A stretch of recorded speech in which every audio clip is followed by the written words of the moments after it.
এখানে মাঝে মাঝে শুনতাম বা এখনো দু একটা জায়গায় পোস্টার দেখি, এই ল্যাম্প পোস্টে বাঁধা থাকে যে লতা পাতা জড়িয়ে চিকিৎসা করা হয়।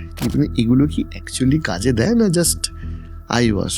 দেখুন, অপারেশন তো আজ থেকে কত 50 বছর 100 বছর তার বেশি তো আসেনি।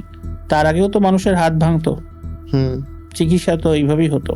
মডার্ন অর্থোপেডিক সায়েন্স বিশ্বাস করে লেংথ অ্যাক্সিস রোটেশন যদি একটা হাড়ের ঠিক থাকে তাহলে আপনি আবার আগের মতো হয়ে যাবেন।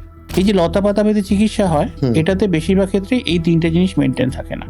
সো আপনার হাড় জুড়ে যাবে, কারণ আপনার শরীরে যখন হাড় ভাঙে শরীরের যে রেসপন্স থাকে সেটা হাড় জোড়ানোর জন্যই থাকে, কিন্তু অটোমেটিক্যালি। কিন্তু কিভাবে জুড়বে, বাঁকা জুড়বে না টেরা জুড়বে, ঘুরে জুড়বে, সেটা আপনার হাতে নেই এই লতা পাতার মাধ্যমে।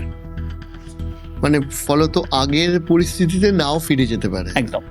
মানে লতা পাতা জড়ানোয় তো কোনো লাভ হয় না, ওটা তো শুধু জিনিসটাকে প্রোটেক্ট করার জন্য, ওটা এমন ভাবে একটা জায়গায় বেঁধে রাখা হয় সো দ্যাট আপনার ওই জিনিসটা নড়লো না।